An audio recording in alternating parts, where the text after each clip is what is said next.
ہمارے مقدر میں جو لکھا ہے وہ تو پہنچ کر ہی رہے گا، چاہے وہ برا ہو چاہے وہ اچھا ہو۔ اگر ہمارے تقدیر میں، اگر ہمارے حق میں اچھا لکھا ہے تو وہ اچھا ہی ہوگا، یا پھر ہماری تقدیر میں برا لکھا ہے تو وہ برا ہو کر ہی رہے گا۔ ہم اس چیز کا تانا نہیں دے سکتے کہ مجھے برا کیوں ہوا ہے۔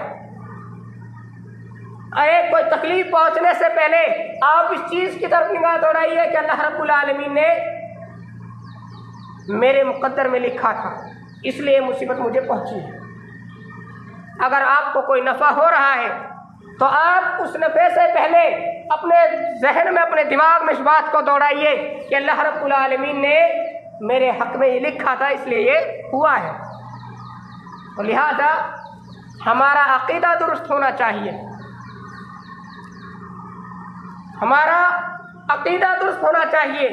اللہ رب العالمین ہی کو ہم نفع نقصان کا مالک سمجھے۔ کتنے لوگ ہیں جو اس مہینے کے اندر ماہ سفر کو جو لوگ منحوس سمجھتے ہیں،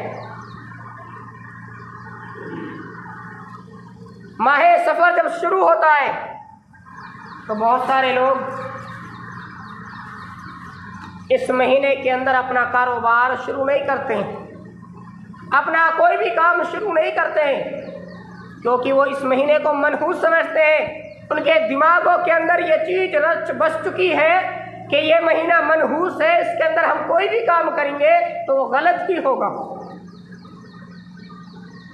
اگر ہم اس مہینے کے اندر شادی کریں گے تو اس شادی کے اندر خیر و برکت نہیں ہوگی، ہم کوئی کام شروع کریں گے تو اس کام کے اندر برکت نہیں ہوگی، اس کے اندر خسارہ ہی خسارہ ہوگا، نفع نہیں ہوگا۔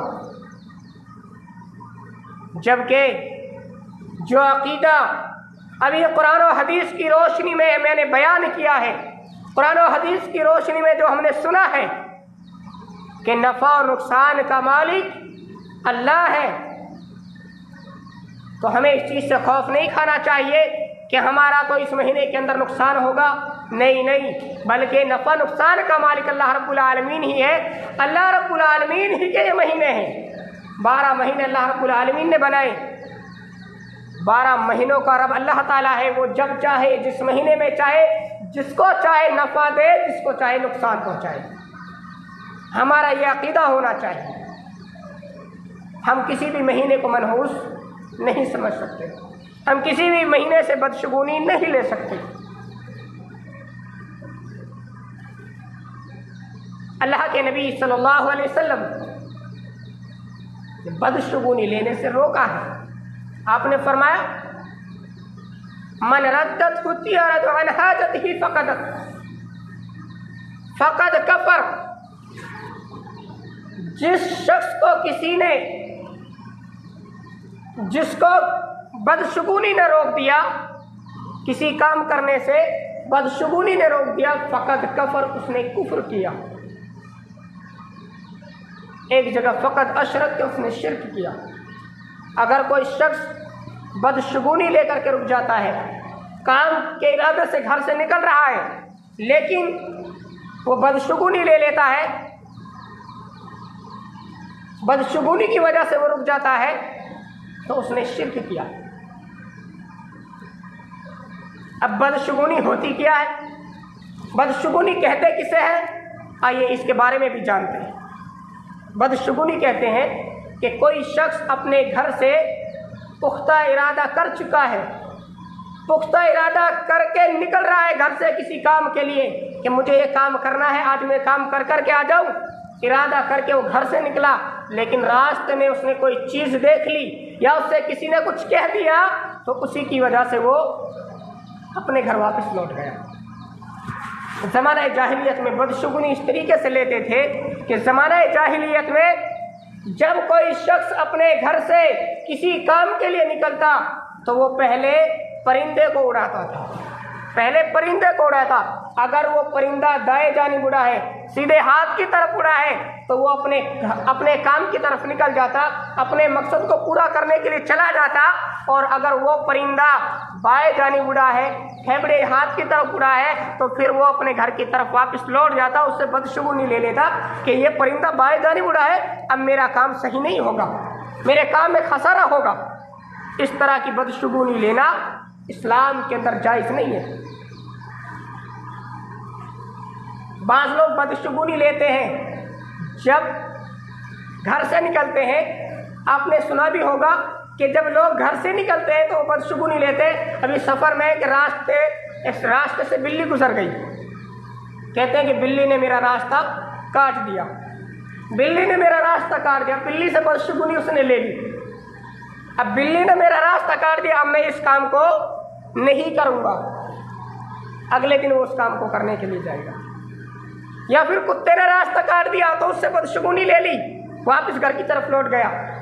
گھر کے اندر کوئی کام بگڑ گیا، کوئی نقصان گھر کے اندر ہو گیا تو وہ اپنی بیوی سے بدشگونی لے لیتا ہے کہ یہ اس منحوس عورت کی وجہ سے گھر کے اندر نقصان ہوا ہے۔ اس طرح کی بدشگونی لینا اسلام کے اندر جائز نہیں ہے۔ اولاد سے بدشگونی لے لے، گھر کے اندر نقصان ہوا، اولاد کو برا بھلا کہنے لگا، تو اسلام کے اندر اس طرح کی بدشگونی جائز نہیں ہے۔ اگر کوئی بدشگونی کی وجہ سے رک جاتا ہے، کوئی کام چھوڑ دیتا ہے تو اس نے شرک کیا ہے۔ اللہ کے نبی صلی اللہ علیہ وسلم نے اسی طریقے سے بدشگونی کے ساتھ اس سے بھی منع کیا کہ تم کسی نجوم کے پاس میں نہ جاؤ، کسی کاہن کے پاس میں نہ جاؤ، کسی جادوگر کے پاس میں نہ جاؤ، یا پھر ایسے لوگوں کے پاس میں نہ جاؤ جو ہاتھوں کی لکیریں دیکھ کر کے تمہارے مستقبل کو بتلاتا ہو۔ کاہنوں کے پاس جانے سے اللہ کے نبی صلی اللہ علیہ وسلم نے روکا ہے۔ جو شخص کسی کاہن کے پاس میں گیا، کسی عراف کے پاس میں گیا، کسی ایسے شخص کے پاس میں گیا جو ہاتھوں کی لکیریں دیکھ کر کے تمہارے مستقبل کو بتلاتا ہو، تمہاری قسمت کے احوال کو اجاگر کرتا ہو، تو آپ نے فرمایا ایسے شخص کی 40 دن تک نماز قبول نہیں ہوگی جو کسی کاہن کے پاس میں گیا۔ 40 دن تک اس شخص کی نماز قبول نہیں ہوگی۔ تو لہٰذا ہمیں ان تمام چیزوں سے بچنا چاہیے۔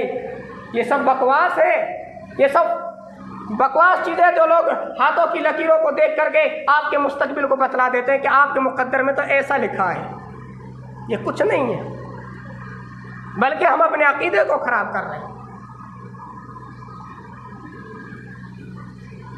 یہ انکار ہے اس چیز کا۔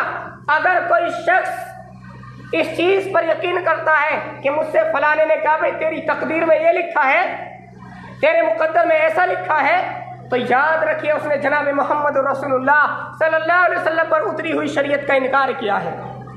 جب اللہ کے نبی منع کر رہے ہیں کہ تم کسی کاہن کے پاس نہ جاؤ، اگر کوئی گیا کسی کاہن کے پاس مستقبل کا اپنی قسمت معلوم کی، اپنا احوال کے بارے میں جانا کہ میرے مقدر میں کیا لکھا ہے، میری شادی ہوگی کہ نہیں ہوگی، میرے ساتھ کیا اچھا ہونے والا ہے، کیا برا ہونے والا ہے، یاد رکھیے اگر کوئی ایسا دعویٰ کرتا ہے علم غیب کا، آگے کی باتوں کو بتانے والا ہے، اگر وہ ایسا دعویٰ کر رہا ہے تو وہ جھوٹا ہے، اور ایسے شخص کے پاس جو جاتا ہے اس کی 40 دن تک نماز قبول نہیں ہوتی ہے، وہ جناب محمد رسول اللہ صلی اللہ علیہ وسلم کے نبی پر اتاری ہوئی شریعت کا انکار کرتا ہے۔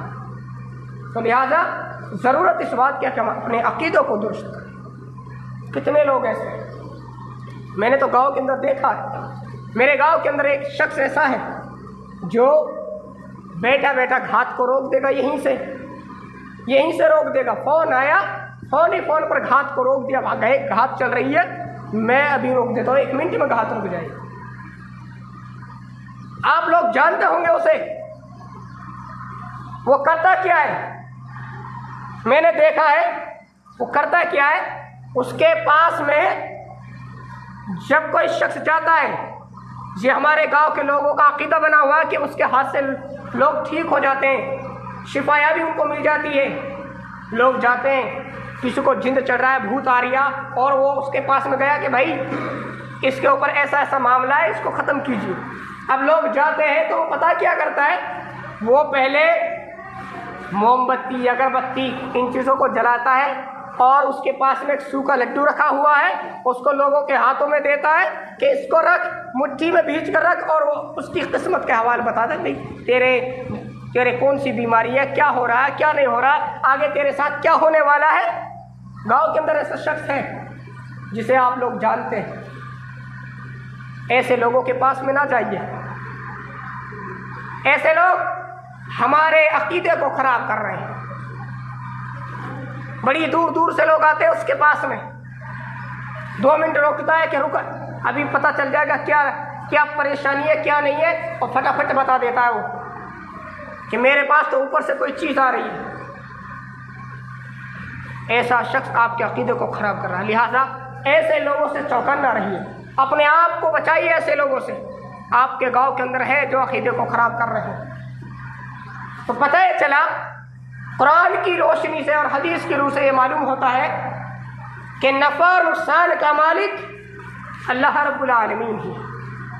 اللہ رب العالمین کے علاوہ کسی کے پاس میں یہ اختیار نہیں کہ وہ آپ کو نفع دے سکے، آپ کو فائدہ پہنچا سکے یا آپ کو نقصان پہنچا سکے، کسی کے پاس میں اختیار نہیں۔ موسیٰ علیہ السلام کی قوم بدشگونی لیتی تھی، بدشگونی اس طریقے سے لیتی تھی کہ جب ان میں اچھا کام ہو جاتا تو کہتی کہ یہ تو ہمارے مقدر میں تھا، یہ تو ہونا ہی تھا، لیکن اگر کوئی برا کام ہو جاتا اس قوم میں تو کہتی کہ موسیٰ علیہ السلام کی وجہ سے اور موسیٰ کے ساتھیوں کی وجہ سے یہ ہمارے ساتھ برا ہوا۔ یعنی کوئی اچھا کام ہوتا تو ہمارے مقدر میں لکھا ہے، اور کوئی برا کام ہوتا تو نبیوں کو ڈانٹتے، نبیوں کے بارے میں برا بھلا کہتے، ان سے بدشگونی لیتے کہ یہ تو موسیٰ کی وجہ سے اور موسیٰ کے ساتھیوں کی وجہ سے یہ ہمارے ساتھ برا ہوا ہے۔ اس طرح کی بدشگونی